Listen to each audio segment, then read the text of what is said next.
It's the international break. That's better. Welcome back to the Woodwork. Hello everyone, welcome back to the channel. So today is a preview in a massive game in the Nations League, to be honest, in League B Group 2 between Greece and England. Massive game. So we sit second in our Nations League group, 3 points behind Greece. So a win against Greece will put us level on points, but it's goal difference that matters. We sit with 5 goal difference and Greece have 8. So that means we need to win by 2 or more goals for us to go top of the league before we play Ireland on Sunday, which I will be vlogging, so stay tuned for that. So, as previously mentioned, Greece beat England 2-1 at Wembley Stadium on the 10th of October, literally just over a month ago. What went wrong in that game? Apart from the fact that Lee Carsley decided to play a 4-4-2, starting 2 number 10s up front in Phil Foden and Jude Bellingham. That was one of the most... that was one of the weirdest lineups for England I think I've ever seen. But there was quite some small speculation that Lee Carsley could have taken over on a full-time role. But after that defeat, it pretty much confirmed that he wasn't going to be. And then Thomas Tuchel was confirmed not long after that to be the new manager. So we lost 2-1. Both goals came from Vangelis Pavlidis. I think if I've not pronounced that right, I do apologise, but I think I've got that right. It was a late goal as well, 94th minute, that won it for Greece. Set off some limbs in the away end, to be fair, and it was a very shock defeat for England. Which, like I said, that means that put Greece into the promotion spots to go into the A-League for the Nations League next season, which actually, to be fair, is quite massive for England because... that puts us in pot 1 for I think it's the World Cup draw in 2026. So that's massive in itself. The massive difference between this game and the game a month ago is that England have had quite a few dropouts this time, with a load of injuries coming in, especially from the Premier League players in this squad, and quite big names have dropped out as well, which obviously is not going to help Lee Carsley's selection of the team. Going to put the dropouts on the screen there, so we've got them reading from my laptop because there's quite a few. We've got Aaron Ramsdale, Southampton goalkeeper, probably not going to start, but it's still a bit of a loss. Colwill, Alexander-Arnold, massive loss there. Declan Rice, massive loss there. Phil Foden, Jack Grealish, Bukayo Saka, and highly rated Cole Palmer, which obviously has put a massive stretch on England's selection for the next 2 games against Greece and Ireland. Here's what it is. So in terms of goalkeepers, we've got Everton goalkeeper Jordan Pickford. That was a given, he was going to be in the team. Crystal Palace goalkeeper, Dean Henderson, who played in England's last game, by the way, against Finland. And Burnley goalkeeper, who's in the Championship, James Trafford, the only Championship player that is in this England team. Defenders, we've got Mark Guéhi, another Palace player, Ezri Konsa of Aston Villa, Rico Lewis of Manchester City and Kyle Walker of the same club. Lewis Hall is Newcastle's left back.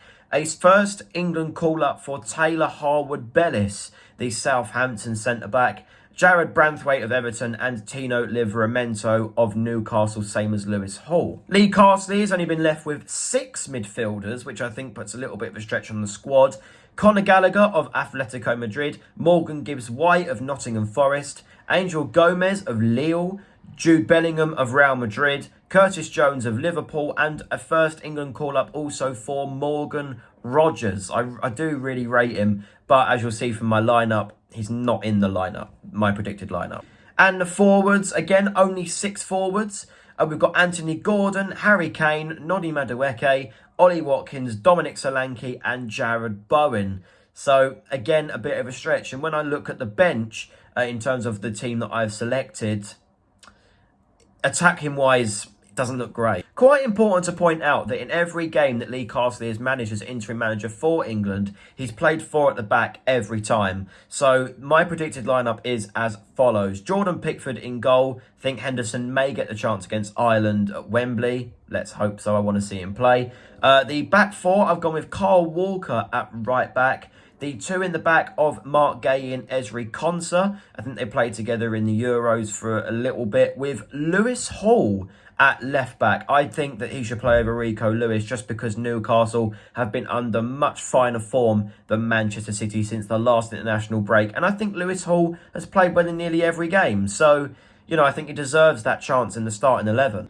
I've gone with a 4-4-2, which is quite controversial as well, because when we lost to Greece at Wembley a month ago, that is what Lee Carsley selected. But I've gone with Madueke as right midfield with Gordon on the left.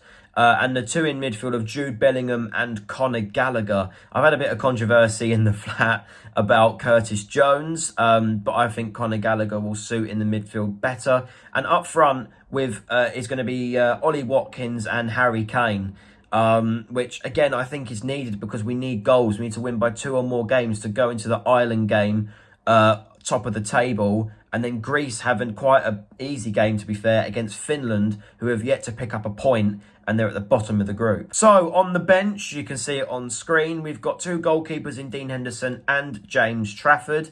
James Trafford has been in the England team quite a few times, but I don't think he's ever played. Rico Lewis, a shock stint on the bench there, but I think he may have a go against Ireland on Sunday. Taylor Harwood-Bellis, Jarrad Branthwaite and Tuna Livramento. So you basically got a worse back 4 on the bench. You've got more midfielders of Morgan Gibbs-White, Angel Gomez, and Curtis Jones, and Morgan Rogers.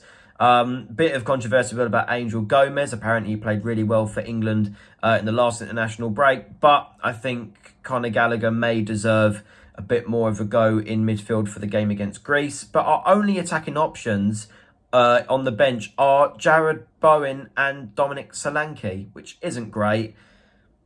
It's all Lee Carsley can do. So to finish off the preview, I'm going to reel off my prediction. I think this lineup will get you goals, but I think we've got mistakes in us, and I think Greece may take the lead, but I reckon England win by 3-1, which will put England top of the group before we play Ireland. And if we win that, we finish top of the group and we're promoted back to Nations League Group A or League A, which puts us in the first pot for the draw of the World Cup. So it's actually bigger than a lot of people anticipate. A lot of people don't really care about the Nations League, but when you're relegated to League B, it actually makes a whole world of difference. So we've gone over what happened last time, my prediction, the team that I think will play. And yeah, that's about it really for my preview. Hope you guys enjoyed. My next video will be the vlog for England versus Ireland. Obviously, I'll be keeping a close eye on the performance on tomorrow night. The game is on Thursday. So I hope you guys enjoyed. Like, share and subscribe. You'll see my videos on YouTube and my own channel, Palace Bad Mason, in the link in the description. Like I said, hope you guys enjoyed, and I will see you guys on Sunday. Let's have it. Come on, England.